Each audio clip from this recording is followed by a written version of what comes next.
좌우 앞뒤 양옆에 계신 분과 함께 인사 나누실까요? 반갑습니다. 환영합니다. 반갑습니다. 네, 잘 보셨습니다. 네,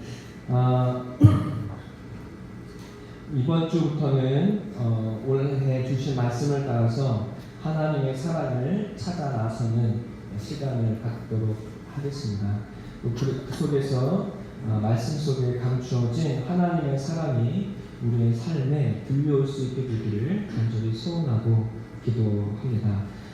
창세기 1장 1절은 짧은 말씀입니다. 하지만 이 짧은 말씀을 준비하는 가운데 우리 인생이 다 깨달을 수 없고 다 이해할 수 없는 깊이가 숨겨져 있음을 또한 저는 보게 되었습니다. 제가 드릴 말씀들은 이 하나님의 말씀에 한 올이라도 닿을 수 없는 깊은 말씀입니다. 그러나 저를 통해서 조금이나마 하나님의 위로와 사랑과 그리고 우리를 부르시는 말씀이 들려질 수 있게 되기를 간절히 소원합니다. 사람은 놀라운 문명을 이루었습니다. 사람이 이루어낸 과학은 우주를 정복하고 생명의 연장과 또 생명 복제를 꿈꾸고 있습니다. 멀지 않은 미래가 될 것입니다. 컴퓨터는 이제 고도의 지능을 가지게 되었고 이제 어떤 게임으로도 사람은 컴퓨터를 이길 수 없는 인공지능의 시대가 되었습니다. 인류는 그 어느 때보다 찬란한 발전을 일으켰습니다. 신마저도 사람이 창조했다고 믿는 것이 우리 세대의 이야기이고 사람들입니다. 오늘날 전 세계를 휩쓸고 있는 작가는 유발 하라리라는 사람이고 그는 사람의 가장 위대한 창조물이야말로 신이라고 이야기하고 있습니다. 이 시대의 창세기 1장 1절의 말씀은 그저 하나의 이야기이고 이해할 필요조차 없는 하나의 설화인 것처럼 느껴집니다. 말씀보다 높아진 이 시대의 사람들에게 이 시대 사람들은 창세기 1장 1절의 말씀을 내려다봅니다. 그토록 높아진 사람들과 이 시대의 사람들은 더 이상 오를 수 있는 곳이 없습니다. 그런데 과학과 물리적 이해의 수준이 높아졌지만 오늘날 행복하다고 이야기하는 사람은 좀처럼 찾아보기가 어렵습니다. 물질의 수준이 높아졌지만 의미의 차원은 한없이 낮아져 버렸습니다. 자연은 망가지고 신음하고 있습니다. 인류의 미래는 어둡습니다. 도리어 신음하고 있습니다. 한없이 높아졌으나 삶의 의미를 잃고 길을 잃고 방황하고 고통 속에서 몸부림치고 있는 것이 오늘날의 인류입니다. 이 절박한 어둠에서 몸부림쳐본 사람은 드디어 창세기 1장 1절의 말씀이 들려지기 시작합니다. 창세기 1장 1절의 말씀 함께 봉독할까요? 함께 읽겠습니다. 시작! 하나님보다 더 높은 곳에 서 있다고 생각했던 이 인류에게 하나님의 말씀이 들려지기 시작합니다. 우리는 이 말씀 앞에 인간은 그저 한없이 작은 존재임을 발견하고 깨달아가게 되기 시작합니다. 작은 성공과 발전과 번영에 한없이 교만하고 높아졌지만 그러나 인간은 작은 고난과 아픔과 질병에 무너지는 존재임을 그는 보게 됩니다. 넘치는 생명과 건강으로 이 산 저 산을 누볐을지라도 먼지로 돌아갈 수밖에 없는 연약한 몸을 가졌을 뿐이라는 것을 깨달아가게 되기 시작합니다. 우주를 정복하는 기술의 이해가 있을지라도 삶의 의미를 알지 못해 이리저리 방황하는 것이 우리 인생임을 그는 깨달아가게 되기 시작합니다. 나라와 세상을 지배하는 권력이 있어도 사실은 내 마음, 내 가정 하나 다스리지 못하는 불쌍한 존재임을 깨달아가게 되기 시작합니다. 이 실존을 붙들며 고민하게 될 때 이 말씀이 우리에게 부딪혀오기 시작합니다. 우리는 이 하나님의 말씀 앞에 무릎을 꿇게 되기 시작합니다. 우리는 그제서야 내 인생 그리고 이 세상의 주인의 자리에서 내려오기 시작합니다. 창세기 1장 1절 태초에 하나님이 천지를 창조하시니라 라고 하는 이 말씀은 높아진 우리를 끌어내리고 무너뜨리고 겸손케 하시는 하늘의 음성입니다. 스스로 내 인생의 주인이 되려고 하는 나에게 하늘이 내리는 준엄한 선포입니다. 높아진 것, 그것을 낮추는 하나님의 선포요, 하나님의 음성입니다. 동시에 여러분 이 세상을 살아가시면서 내가 아무짝에도 쓸모없다는 생각을 가져보신 적이 있습니까? 세상은 높아져만 가고 영광의 결과물을 내어놓는데 정작 세상과 사람들을 따라잡기가 어려운 시대입니다. 이 세상의 기준으로 보니 나는 정말 별 가치가 없게 느껴집니다. 좋은 대학, 좋은 직장, 좋은 급여, 좋은 주택, 좋은 차량을 가지지 못했습니다. 그러다 보니 인생을 왜 사나 사는 맛도 재미도 없습니다. 세상의 기준으로 자신을 보니 나는 너무 실패, 나는 정말 보기에 형편없고 실패한 인생을 산 것만 같습니다. 인류가 이룬 것이 너무나 많고 높지만 그것을 향유할 수 있는 사람은 얼마 되지 않습니다. 대다수는 그것을 이루어내기 위한 도구로 쓰일 뿐입니다. 자본주의는 인류가 그렇게 사용되고 버려지고 있다는 사실을 교묘하게 감추고 있습니다. 자본주의, 돈이 지배하는 세상에서 사람들은 성공을 이루지 못하는 자신을 자책합니다. 그것은 자신의 잘못이 아니라 잘못된 시스템인 것을 좀처럼 알지 못합니다. 아무도 알려주는 이가 없습니다. 못나고 형편없고 버려진 것 같은 자신에 대해서 그는 그냥 절망하게 됩니다. 병원에는 우울증 환자가 넘쳐납니다. 공황장애를 경험하는 사람들이 북적입니다. 그런데 또 그렇게 마음을 이기지 못했다고 또 자신을 자책하는 것이 오늘날의 세대의 사람들입니다. 그렇게 낮아져서 더 이상 낮아질 곳이 없어 몸부림치고 있는 어떤 이는 때때로 죽음을 선택하기도 합니다. 여러분 그때 고개를 들어 주님을 보시고 또 이 말씀을 들으십시오. 하늘의 음성이 들려지기 시작합니다. 태초에 하나님이 천지를 창조하십니다. 여러분 하나님께서 창조하셨습니다. 하나님께서 나도 창조해내셨습니다. 나는 그래서 우연도 아니고 실수도 아니고 버려진 것도 아니고 쓸모없는 존재도 아닙니다. 나는 하나님의 위대한 작품이요 하나님이 그런 나를 소중하다고 말씀하십니다. 세상에 있는 나는 오직 나뿐입니다. 그렇죠? 하나님의 작품이기 때문에 그렇습니다. 하나님은 오직 나는 나이기에 그래서 귀하다 하시는 이것이 하나님의 마음입니다. 창세기 1장은 하나님이 창조하신 모든 것을 보시고 좋았다고 선포하시는 말씀으로 가득합니다. 하나님께서 나를 창조하시고 좋았다 하셨습니다. 넘어지고 쓰러지지만 또 낙오하고 실패했지만 그런 나를 하나님은 하나님의 작품이라고 명하시고 부르시고 보시기에 좋았다고 말씀하고 계십니다. 나고자 야곱을 들어서 복이 되게 하시고 버려진 요셉을 들어서 하나님의 영광이 되게 하시는 것, 이것이 하늘의 역사입니다. 하나님이 살아계시는 한, 또 내가 그렇게 살아있는 한 내 삶의 이야기는 아직 끝나지 않았습니다. 나를 사랑하고 좋아하는 이가 있다고 말씀하십니다. 그래서 나를 창조하셨다고 말씀하십니다. 성경은 하나님께서 창세 전에 나를 사랑하시고 선택하셨다고 선포하고 있습니다. 에베소서 1장 4절의 말씀입니다.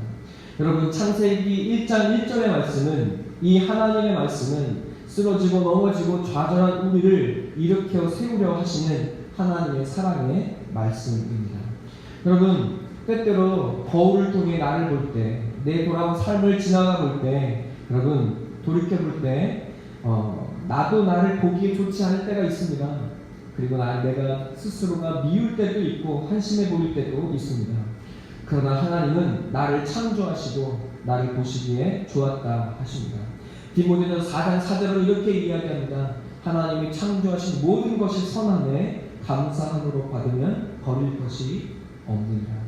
주 안에 사랑하는 성도 여러분, 옆에 어떤 분이 앉아 계십니까? 실패하고 못나고 부족한 사람이 앉아 있습니까? 아닙니다. 하나님의 작품이, 하나님이 보시기에 좋은 사람이 앉아 있습니다. 주 안에 사랑하는 성도 여러분, 여러분의 마음의 거울을 들여다보시고 여러분 자신을 보십시오. 한심하고 버려지고 쓸모없이 보이십니까? 아닙니다. 하나님은 여러분을 보시기에 좋다고 여전히 말씀하고 계십니다. 주 안에 사랑하는 성도 여러분, 이 말씀이 믿어지는 사람은 일어서기 시작합니다. 그리고 자신을 새롭게 보기 시작합니다. 하나님을 의지하여 새로운 삶을 열어가기 시작합니다. 하나님이 창조하신 자연을 사랑하며 모든 생명을 사랑하는 사람이 되어지기 시작합니다. 하나님이 나를 창조하신 것처럼 저 사람도, 이 자연도, 저 작은 생명도 창조하셨음을 깨닫고, 그리고 작은 생명까지도 사랑하는 사람이 되어져 가기 시작합니다. 창세기 1장 1절은 이렇게 높아진 것을 낮추고 낮아진 것을 높이는 하나님의 준엄한 심판과 절절한 사랑이 동시에 숨겨져 있는 하늘의 영광입니다. 주 안에 사랑하는 성도 여러분, 인생은 숙제입니다. 하나님께서 사람에게 주신 숙제입니다. 예외 없이 모두에게 주어졌습니다. 돈이 있으나 없으나, 재산이 있으나 없으나, 직장이 좋으나 안 좋으나, 능력이 있으나 없으나 인생은 하나님으로부터 주어진 숙제입니다. 이 숙제에 응답할 수 없다면 인생은 아무리 부와 생명이 넘친다 해도 의미가 없고, 이 숙제에 합격할 수 있다면 고난과 역경도 영광이 됩니다. 자본주의는 돈을 소유하고 욕망을 이루고 내 자신을 높이라고 말합니다. 하지만 이 세상에서 인생의 참된 의미에 대해서는 누구도 이야기해주지 않습니다. 네가 보기에 좋은 곳을 향해 떠나라고 이야기하고, 여행을 가라고 이야기하고, 여러분 유랑하라고 이야기하고, 더 높은 곳에 오르라고 이야기합니다. 하지만 그 떠난 그 자리에서도 진정한 행복과 만족은 좀처럼 누려지지를 않습니다. 수많은 돈과 부와 명예가 있을지라도 그 삶에는 여전히 공허와 혼돈이 가득합니다. 사람은 언제나 목마르고, 사람은 언제나 그 공허함을 채우기 위해 발버둥 치고 있습니다. 창세기 1장 1절은 여러분 이런 뜻도 있습니다. 하나님은 하늘과 땅의 첫 열매를 받으신다는 말이 있습니다. 여러분 이 말이 우리에게 주어진 숙제요, 하나님께서 주신 생애의 의미입니다. 하나님은 이 존재하는 모든 것을 창조하셨다고 말씀하시는 것이 첫 번째이고, 높아진 것을 낮추시고 낮아진 것을 높이시는 하나님의 사랑을 부어주시는 것이 이 창세기 태초에 하나님이 천지를 창조하신다는 의미고, 그렇게 존재하는 우리에게 두 번째 주시는 생애의 의미, 그것은 하나님은 하늘과 땅의 첫 열매를 받으시는 분이라는 말씀입니다. 하나님은 생명을 주신 것들에게 열매를 요구하십니다. 열매를 맺고 번성하고 다스리라고 하나님은 말씀하셨습니다. 인생은 하나님께서 받으실 만한 열매를 맺는 것이요, 또한 그 열매를 하나님께 드리는 과정입니다. 사람의 모든 존재와 행위에는 그에 따른 열매가 있습니다.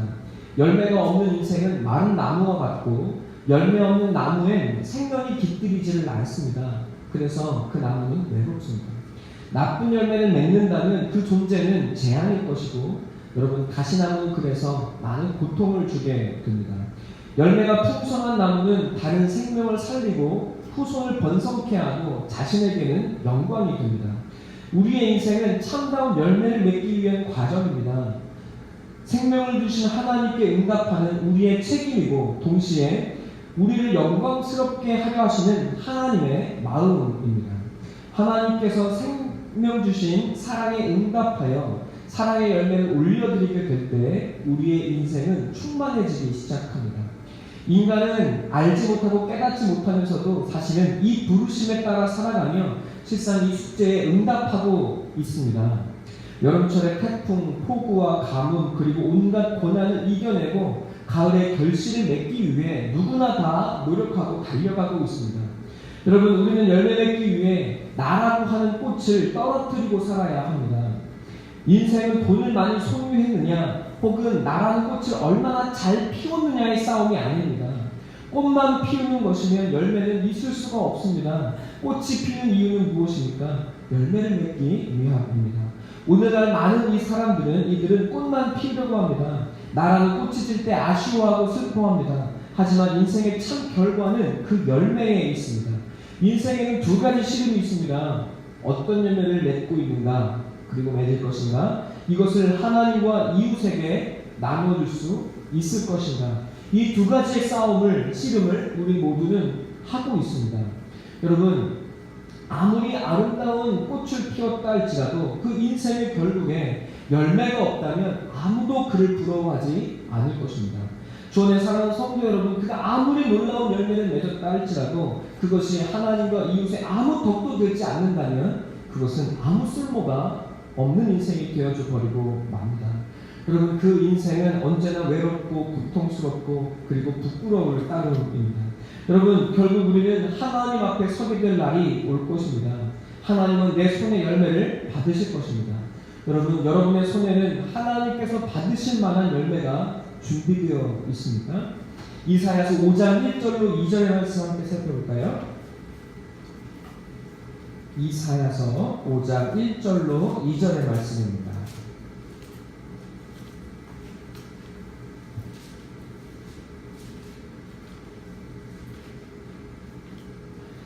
다 같이 한번 읽겠습니다. 이사야 5장 1절로 2절의 말씀입니다. 함께 봉독하겠습니다. 나는 내가 사랑하는 자를 위하여 노래하되 내가 사랑하는 자의 포도원을 노래하리라. 내가 사랑하는 자에게 포도원이 있으며 심히 기름진 산내로다. 땅을 파서 돌을 제하고 극산품 포도나무를 심었도다. 그 중에 망대를 세웠고 또 그 안에 술풀을 탔도다. 좋은 포도 맺기를 바랐더니 들포도를 맺었도다. 하나님은 우리의 삶을 생명을 주시고 우리를 이 땅에 심으셨습니다. 열매를 맺기를, 좋은 열매를 맺기를 주게 하셨는데, 그런데 이 땅의 사람들은 오히려 들포도를 맺었다, 쓸모없는 열매를 맺었다고 주님이 하나님이 말씀하고 계십니다. 그래서 3장 5장 3절로 7절에는 하나님께서 심판을 예비하실 것이라고 말씀하고 있습니다. 하나님께서 그것을 제하고 엎어버리실 것이라고 말씀하고 있습니다. 그들은 어떻게 살았습니까? 8절에 가옥에 가옥을 이으며 전토에 전토를 더하며 빈틈이 없도록 하고 이 땅 가운데서 홀로 거주하려는 자들은 화 있을진저. 참 열매 맺는 삶을 살고자 하는 것이 아니라 그저 자신을 위해서, 자기의 가정을 위해서 집을 끊임없이 넓혀가는 인생을 살기만 한 사람들은 여러분 들포도와 같다고 성경은 이야기하고 있습니다. 마태복음 7장의 말씀 한번 볼까요? 마태복음 7장 16절로 20절의 말씀을 함께 보겠습니다. 신약성경 처음에 있죠. 마태복음 7장 16절로 20절의 말씀 함께 받도록 하겠습니다. 시작. 포도를 또는 엉겅퀴에서 무화과를 따겠느냐? 이와 같이 좋은 나무마다 아름다운 열매를 맺고 못된 나무가 나쁜 열매를 맺나니 좋은 나무가 나쁜 열매를 맺을 수 없고 못된 나무가 아름다운 열매를 맺을 수 없느니라. 아름다운 열매를 맺지 아니하는 나무마다 찢겨 불에 던져지니라. 이러므로 그들의 열매로 그들을 알리라. 아멘. 여러분, 하나님은 열매로 우리의 존재를 판단하시겠다고 말씀하고 계십니다. 여러분, 어떤 열매를 맺고 계십니까? 누가복음 13장 6절로 9절의 말씀에도 비슷한 말씀이 나와 있습니다. 예수님께서 아버지 하나님께 열매를 올려드리지 못하는 나무를 가꾸시고 보살피다가 그 열매가 아름다운 열매를 맺지 못하는 2-3년가 지나도 아름다운 열매를 맺지 못하면 찍혀서 불에 던져버리겠다고 하시는 말씀이 나와 있습니다. 여러분, 이 말씀들은 열매로 우리를 판단하시고 또 그 열매로 우리를 심판하시겠다는 말씀은 굉장히 두려운 말씀입니다.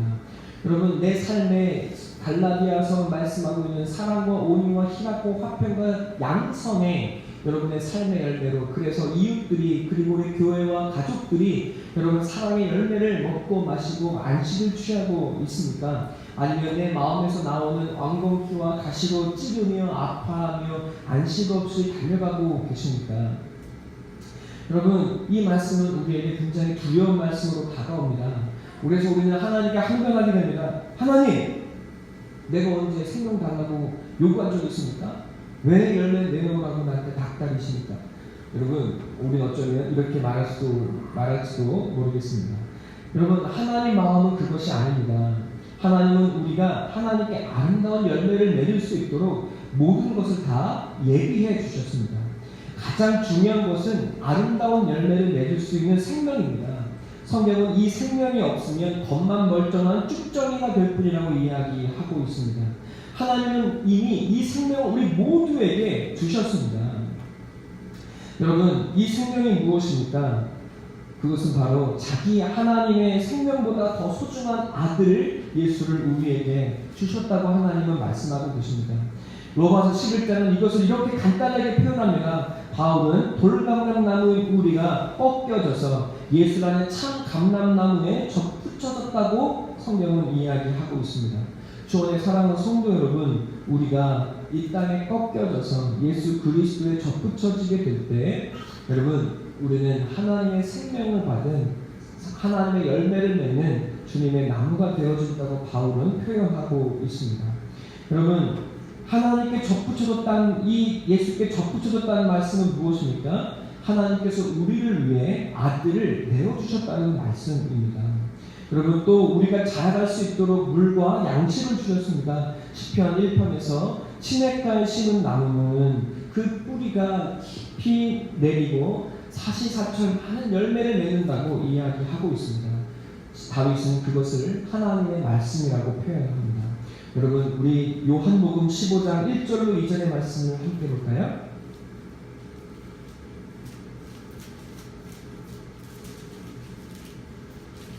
요한복음 15장 1절로 2절의 말씀입니다. 요한복음 15장 1절로 2절의 말씀 함께 다 같이 받겠습니다. 시작. 내 아버지는 농부라. 물은 내게 붙어있어 열매를 맺지 아니하는 가지는 아버지께서 그것을 제거버리시고 물은 열매를 맺는 가지는 더 열매를 맺게 하려 하여 그것을 깨끗하게 하시느니라. 5절 함께 읽겠습니다. 시작. 너희는 가지라. 그가 내 안에 거하면 사람이 열매를 많이 맺나니 나를 떠나서는 너희가 아무것도 할 수 없습니다. 아멘. 여러분, 나무가 노력해서 열매를 맺습니까?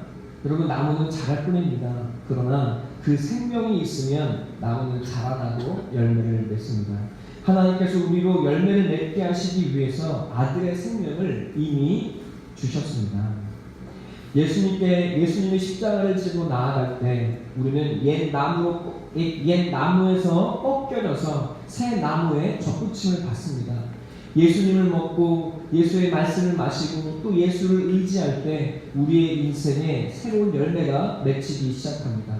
나는 죽고 예수로 살아갈 때 성령이 내 안에 역사하기 시작합니다. 예수님은 나의 인생에 아름다운 열매를 맺게 하시는 포도나무요 또 농부가 되시고 우리의 친구가 되어 주십니다. 예수님은 그래서 이렇게 말씀하고 계십니다. 요한복음 15장 16절 다 같이 함께 읽겠습니다. 함께 읽겠습니다. 15장 16절입니다. 시작.